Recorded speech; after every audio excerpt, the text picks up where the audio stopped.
Today we're looking at lesson 5-6, which is inequalities in two triangles.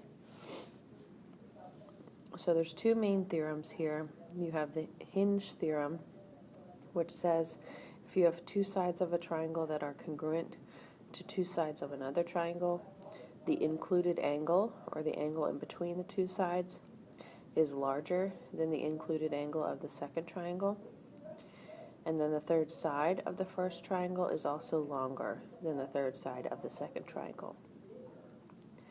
And then on the other hand, you have the converse, which is basically the opposite. If you have two sides of a triangle that are congruent to two sides of another triangle, and the third side in the first is longer than the third side in the second, then the included angle is going to be greater than the included angle in the second. So first we're going to compare these measures based on the hinge theorem, or the converse of the hinge theorem. So in the first one, you have JK and MQ. We're going to compare those. That's these here. So those are our third sides. So if you look on the first triangle, the included angle is larger than on the second triangle. So that's going to make JK greater than MQ. And that is based on the hinge theorem. Then we have the angles that we're trying to compare. Angle SRT, which is here, and VRT, which is on the other side. Let me do a different color. There. So those two angles. And if we look at our two sides, on the first triangle,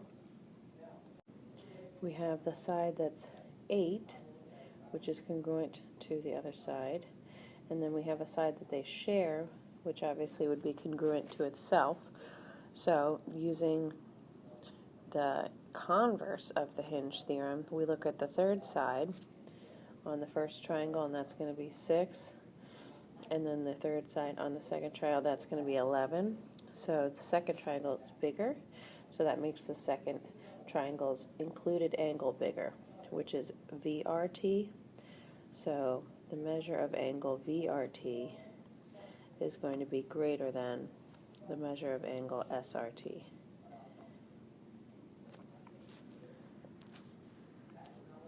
Next, we're going to come back to the word problems. Next, we're going to find the range of possible values here for x. So we're going to be using the hinge theorem and the converse of the hinge theorem here to try to figure out a range. You always want to keep in mind that the measure of any angle is always going to be greater than 0 and less than 180, and the measure of any segment is obviously going to be always greater than 0.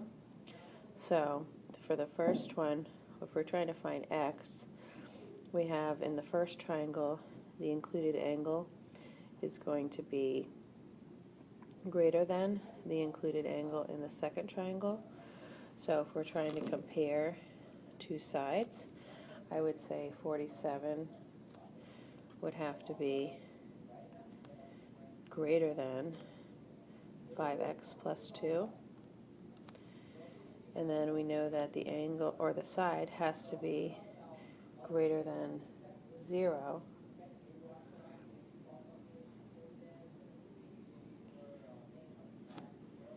So we're going to put greater than 0 on the other side. So we have 5x plus 2, we're going to solve.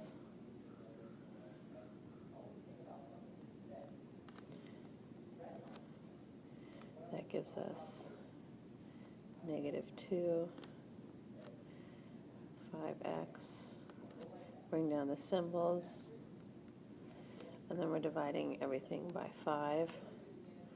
So if we simplify that, that gives us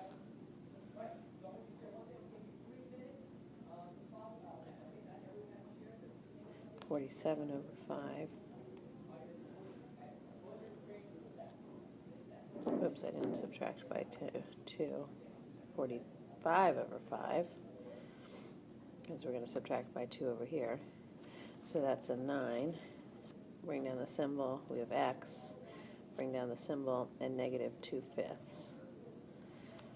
So the range of possible values for x, it can be a negative because you're plugging it in for x, you're not plugging it in as an actual side length. So this could be our ranges of values for x. Now we're going to write a 2-column proof.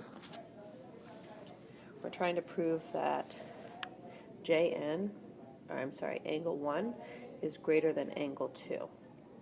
It tells us that Jn is greater than Nm, and Nk is a median of triangle JNM or JMN. So I would start with the first thing. Obviously, we're going to say given first.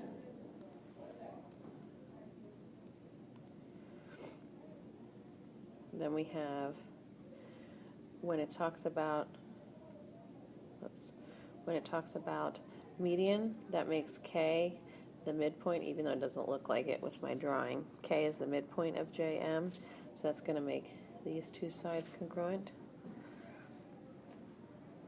So we can say JK is congruent to MN, or KM, I'm sorry, because of the midpoint theorem.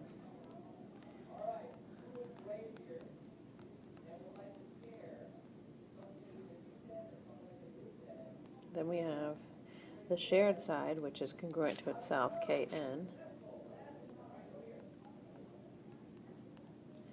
That's the reflexive property.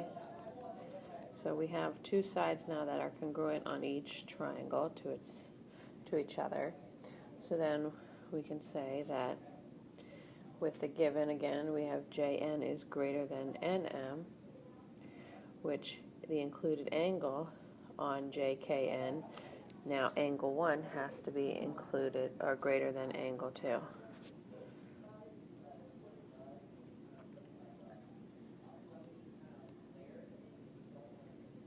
And I would say that that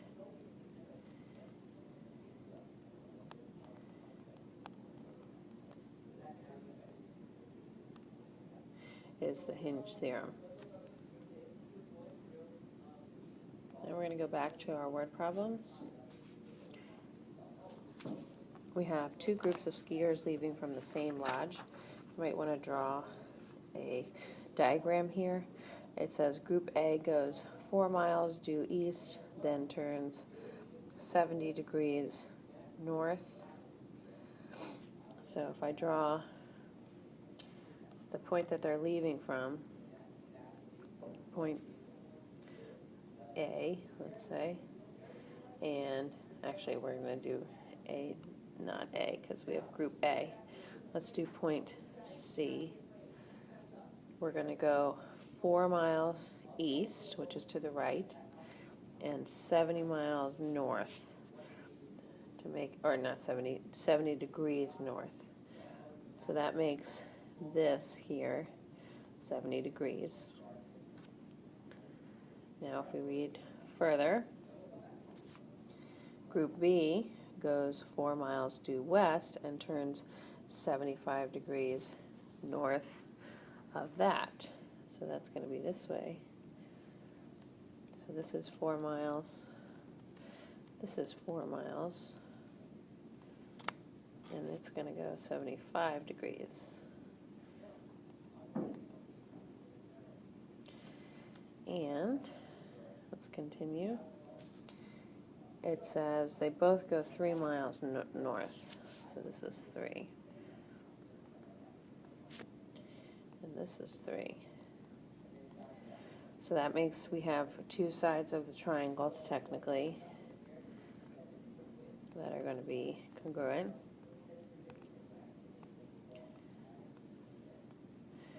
And if we're trying to compare which group is going to be farther from the lodge at that point, we just look at our angles. So we have to find these included angles by using their supplementary. So this is going to be 105. This is going to be 110. So that makes this side larger than this side.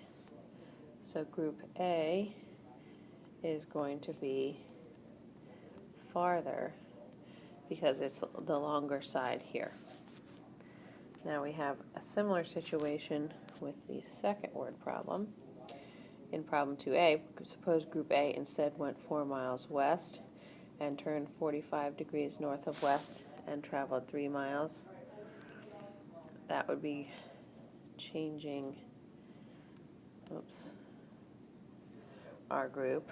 So we're going to erase group A here. Group B is, I guess, going to be the same, is what they're saying. So now this one, let's do a different color. Group A is now going 4 miles west, so the same amount, and then traveling 3 miles again, but it's going to be 45 degrees. So if we do A, it would be 4 miles.